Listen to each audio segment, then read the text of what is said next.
Hi, my name is Mackenzie. Fun fact about me, my favorite color is revenge. It's been almost a year since I left the church and started my deconstruction journey, and I am still learning something new every day that pisses me off. And we're going to talk about one of those things today, which is the Mormon health code, aka the word of wisdom. Now, a lot of religions have health codes and restrictions on what you can and cannot eat. That's not the part I have a problem with. What I have a problem with is that Joseph Smith himself did not follow his own health code, and neither did the rest of the church. This is not something that is taught in Sunday school lessons or over the pulpit. You have to dig to find these things. And if you are Mormon and already knew all of this, snaps for you. Wow. I will bet you 1,000 Diet Cokes that the majority of active believing members of the church do not know this information. And the ones that do know simply don't care. So if you are familiar with Mormons at all, you know that they do not drink alcohol, coffee, or tea.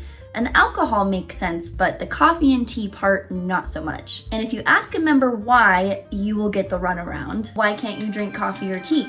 Well, they are both addictive and have caffeine in them. So you can't have soda either. Well, no, we can have soda. I mean, that's completely different. How? Well, coffee and tea are hot drinks, and that can lead to throat cancer. So you guys don't drink hot chocolate then? I have a testimony. Oh my God. If you don't believe me, here's an LDS YouTube account that explains it very simply. When it comes right down to it, I don't know exactly why we're asked not to drink coffee or tea, but I believe Joseph Smith was a prophet, so I'm not gonna drink it. And that is a very honest answer. Even though I don't agree with it, I much prefer that than the song and dance that some Mormons do when you ask them to explain their beliefs. The word of wisdom is a revelation given to Joseph Smith in 1833, and it is found in the Doctrine and Covenants, section 89. Now, I have read this before, obviously, growing up Mormon, but as I was reading it recently, I was so confused. There are rules in there that either make no sense or are completely not enforced in today's teaching. So we're gonna get to the origins of this, how it came to be, and how it is interpreted in the church today. At the very tip top of the word of wisdom, it states, revelation given through Joseph Smith the prophet at Kirtland, Ohio, February 27th, 1833. As a consequence of the early brethren using tobacco in their meetings, the prophet was led to ponder upon the matter. Consequently, he inquired of the Lord concerning it. This revelation, known as the word of wisdom, was the result. This is all true, but what they crucially leave out of this summary, though, is that it wasn't Joseph that had an issue with the tobacco, it was actually Emma, who was cleaning up the nasty floors after their meetings. Ow! David Whitmer, who was one of the 3 witnesses to the golden plates, says, some of the men were excessive chewers of the filthy weed, and their disgusting slobbering and spitting caused Mrs. Smith to make the ironical remark that it would be a good thing if a revelation could be had declaring the use of tobacco a sin and commanding its suppression. The matter was taken up and joked about. One of the brethren suggested that the revelation should also provide a total abstinence from tea and coffee drinking, intending this as a counter dig at the sisters. Now, I will admit, growing up in church, I did hear it was Emma that originally had the issue, and she took it to Joseph, and then Joseph took it to God. That was the order of things. However, I had never heard that she may have jokingly or not jokingly said, you know, it would be really great if there was a revelation from God saying that I didn't have to do this every day of my life. And then Joseph just happens to receive one. That is an incredible superpower to have. It makes me feel like she knew more than she was letting on and was probably complicit in some of Joseph's lies. So besides placating his wife, the other context we need to look at this doctrine is the social environment Joseph was in, which the church admits to sometimes. In a church publication called Saints, it says, reformers in the United States and other countries throughout the world thought smoking and chewing tobacco as well as drinking alcohol were filthy habits. Here they are vaguely referencing the Temperance Movement at the time, which was at its peak in North America, and a lot of other religious people and social reformers were advocating against the use of alcohol. The church also published a YouTube video 3 years ago on the word of wisdom, and in this video it says, the word of wisdom appeared at a time of intense public debate in the United States about alcohol abuse. As early as the 1810s, rapidly growing industrialization and alcohol use had begun breaking down previously held social norms. The temperance movement grew as reformers called for abstinence from hard liquor, and many involved with the movement went further, taking a pledge against all alcoholic beverages, including beer. Listen, history was not my favorite class in high school. One might say it was my least favorite class. But I know that not only was I not taught that the word of wisdom had the same rhetoric that everyone else was preaching at the time, I was taught quite the opposite. Here's an example from the Relief Society manual. The Relief Society is the women's organization in the church. It says, when given to Joseph Smith, the word of wisdom was contrary to many of the customs of that time. Without many known health reasons for obeying this commandment, members of the church obeyed the revelation by faith. From the church's own words, this is not true. The health benefits of every aspect of the word of wisdom were being heatedly discussed at the time. We have proof of this. The Means of Preserving Health, published in 1806, The Simplicity of Health, published in 1829, and the Journal of Health, published in 1830. They all talk about every single aspect of the word of wisdom years before Joseph regurgitated those ideas onto paper. I found a church publication ironically called Revelations in Context, which they then tried to explain away the context of the situation, but they pose a very valid question.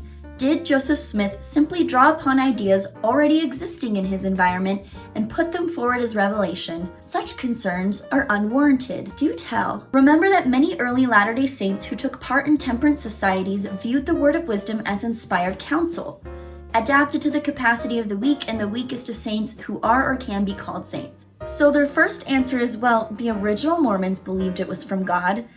Okay, they also believed teenage polygamy was from God and they didn't wash their hands, so I don't trust their judgment. Moreover, the revelation has no exact analog in the literature of its day. False.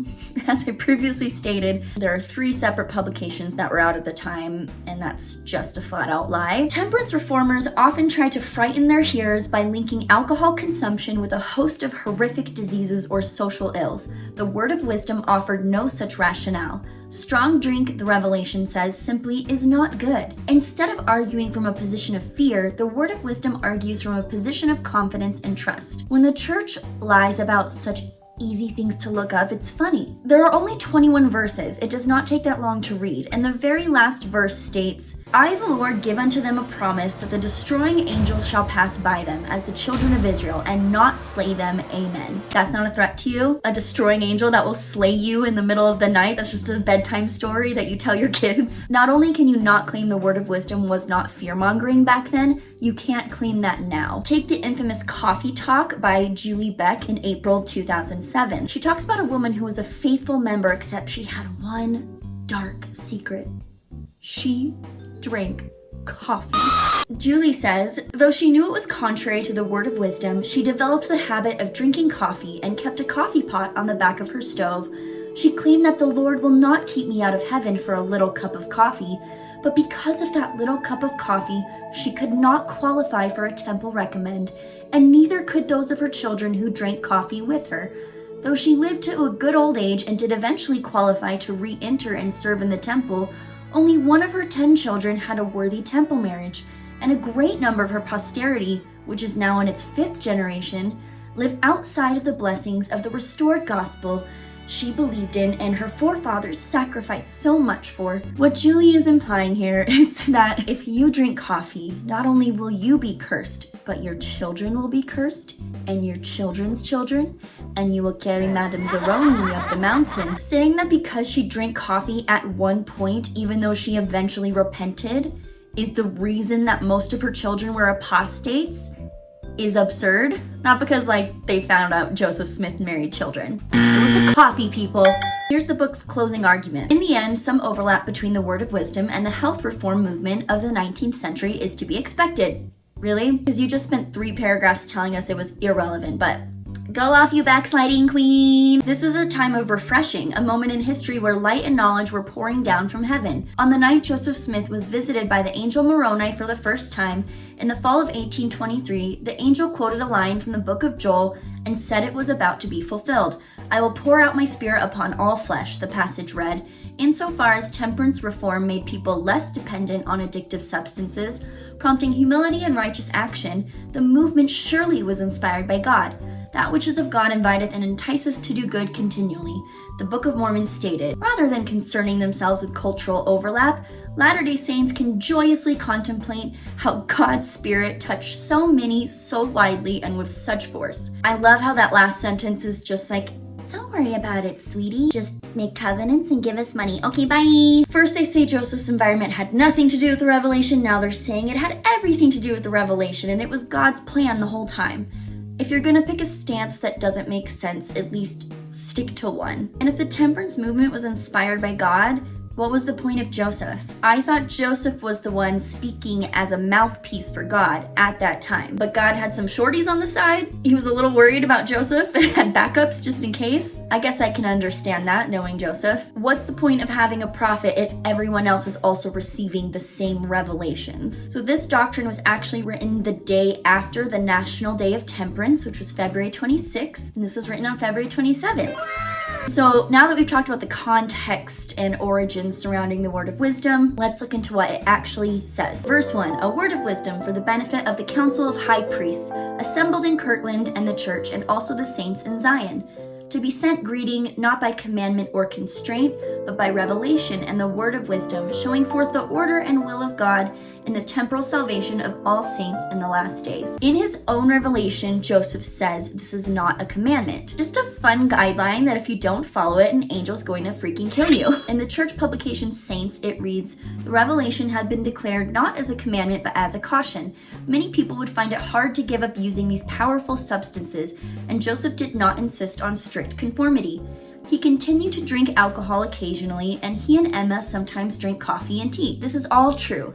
But again, this is not what's being taught in church. Remember the Relief Society manual where it says that all of the members obeyed this commandment? That is all of the information I am getting when I am sitting there in church. Unless I dig for it and I find a random article, a random YouTube video, a random book, and then if I say, hey, why didn't I know this? I'm called a lazy learner because I chose to believe what was being taught to me. It's like that scene in Santa Claus 2 when they tell him that in his contract it says that he needs to be married. And he's like, what are you talking about?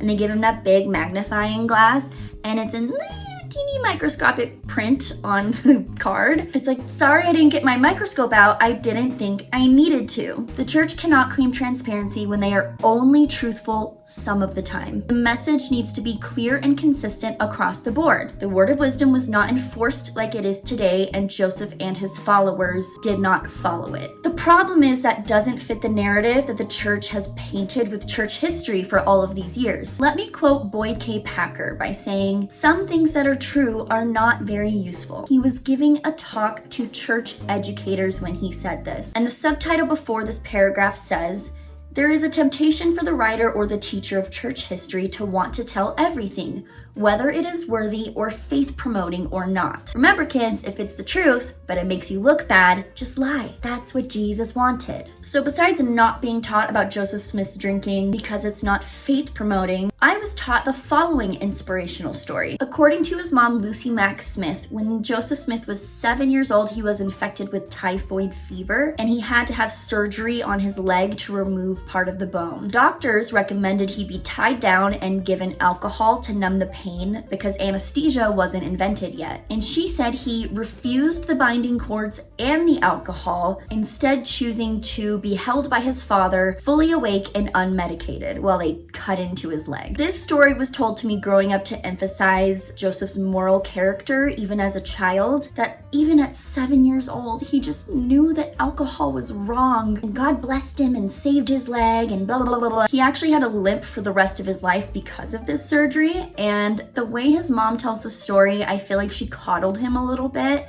and maybe he grew a superiority complex because of that, but that's just my very unprofessional opinion. The facts are he was 7 years old, he was terrified, and I don't think it had anything to do with moral character other than the fact that kids are dumb and overly confident. Anyways, back to the scripture. Verse 3, given for a principle with promise, adapted to the capacity of the weak and the weakest of all saints, who are or can be called saints. Behold, verily, thus saith the Lord unto you, in consequence of evils and designs which do and will exist in the hearts of conspiring men in the last days, I have warned you and forewarned you by giving you this word of wisdom by revelation. No fear-mongering there either. That inasmuch as any man drinketh wine or strong drink among you, behold, it is not good, neither meet in the sight of your Father, only in assembling yourselves together to offer up your sacraments before him. And behold, this should be wine, yea, pure wine of the grape of the vine, of your own make. So wine is bad, unless you're drinking it on Sundays for Jesus. On a church article titled Top Reference Questions to the Word of Wisdom, it says, we know after the pioneers' arrival in Utah, wine was frequently used for the sacrament, creating enough demand for wine of your own make, that a grape farming mission, known as the Dixie Wine Mission, was established in southern Utah. However, toward the end of the 19th century, there appeared to be increased efforts to use water in place of wine. A direct quote from Joseph's journal reads, we then partook of some refreshments, and our hearts were made glad with the fruit of the vine. This is according to the pattern set by our Savior himself, and we feel disposed to patronize all the institutions of heaven. Joseph literally said, Jesus drank wine, like a middle-aged mom of 4 framing a Pinterest quote in her kitchen. It's really funny to me, and it's probably the only thing he has said that I ever have agreed with. Verse 7, and again, strong drinks are not for the belly, but for the washing of your bodies. And again, tobacco is not for the body, neither for the belly, and it is not good for man, but it is an herb for bruises and all sick cattle, to be used with judgment and skill. And again, hot drinks are not for the body or belly.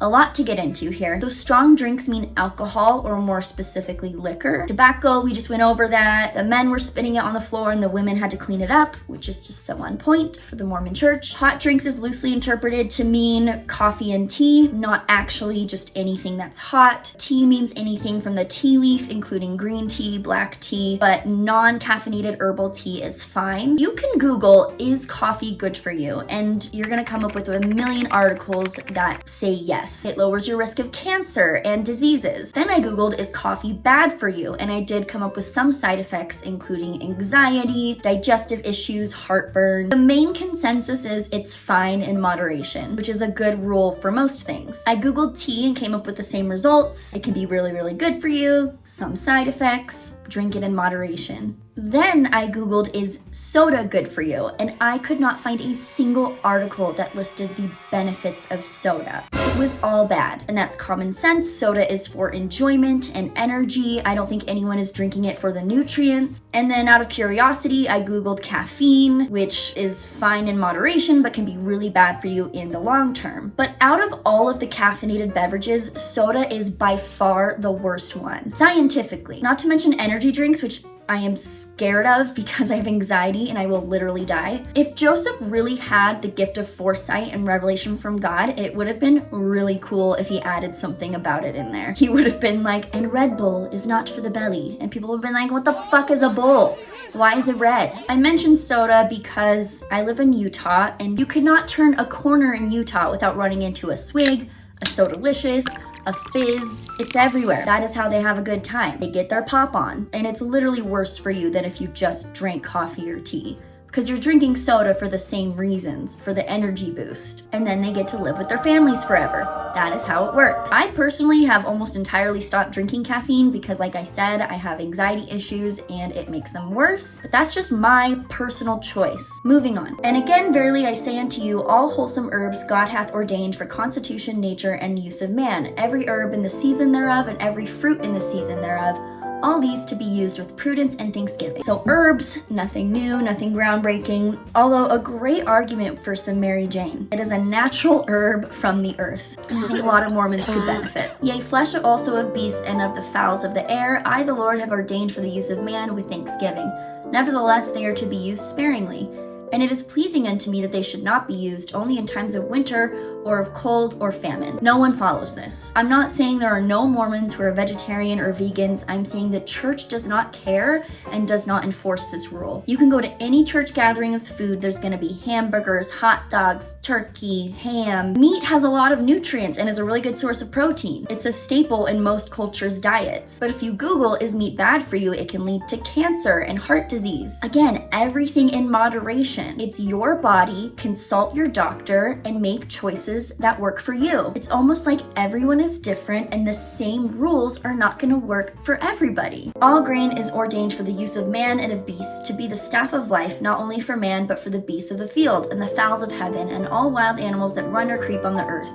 and these hath God made for the use of man only in times of famine and excess of hunger. All grain is good for the food of man, and also the fruit of the vine, that which yieldeth fruit, whether in the ground or above the ground.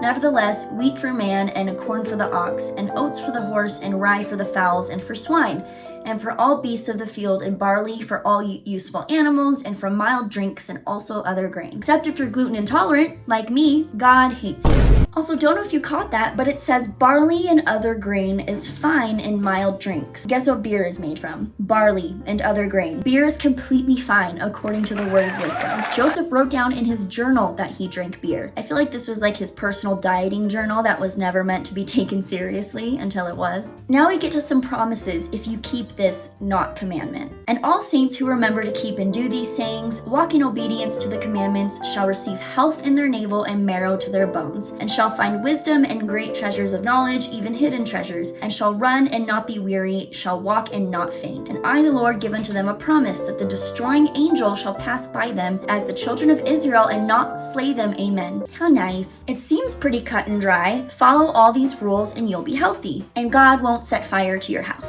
So it begs the question, are Mormons healthier than other people? According to the 24-year-long study done by UCLA, Mormon men live 10 years longer than other white males, and Mormon women live 5 years longer than other white females. To be clear, women in general live longer than men, so even with that huge jump that Mormon men get, they still don't live as long as Mormon women. Mormon men have a life expectancy of 84 and women of 86, just to be clear. It says Mormon men who never smoked attend church at least weekly, obtained at least 12 years of education, and are married have a 50% less chance on average of dying early than their national counterparts. Mormon women who do the same things have a 34% less chance of dying than their counterparts. Not bad, but let's look at some of those factors. People who do not smoke live longer. Religious people live longer. Highly educated people live longer. And people who are married live longer. So all of that makes sense. But you know what else makes you live longer? Coffee and tea. I'd be interested to see this study against other religions as well, like the Seventh-day Adventists, for example, who live 7 to 11 years longer than most North Americans. They are vegetarians and do not drink alcohol or caffeine. Ya ain't special. It makes sense to me that Mormons want to pat themselves on the back and use this as a reference point when talking about the benefits of the word of wisdom. But when you put your thinking cap on, it's not because of the copious amounts of Diet Coke you are drinking instead of coffee. Do you know what I mean? So if this scripture says that if you follow the word of wisdom, you will be healthy, then why does any faithful Mormon ever have health problems? In a New Era article, which is an LDS magazine for the youth, which has been renamed to just be youth, which is really ominous to me and I don't like it. This article answers those questions. It says, what the word of wisdom is, a health law from the Lord for our physical and spiritual protection. And then it has a helpful list. What the word of wisdom is not. The word of wisdom does not promise you perfect health, but it teaches how to keep the body you were born with in the best condition and your mind alert to delicate spiritual promptings. The thing about that is not what it says. It says you shall receive health in your navel. No, it does not say perfect health, but it also doesn't say the best condition. This is a loose interpretation because of course the church can't promise you perfect health and never having issues in your life. That would take a miracle from God, and God doesn't exist. The word of wisdom is not a comprehensive list. There are many habit-forming addictive things that one can drink or chew or inhale or inject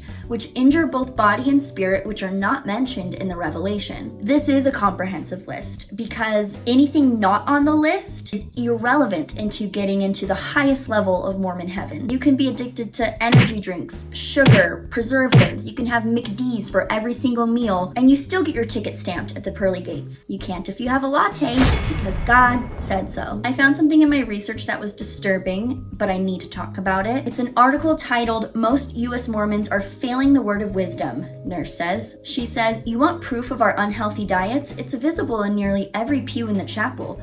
According to 1996 data from BYU health science professor Ray Merrill, Utah Mormons were on average 34% more likely to be obese than other Utah residents.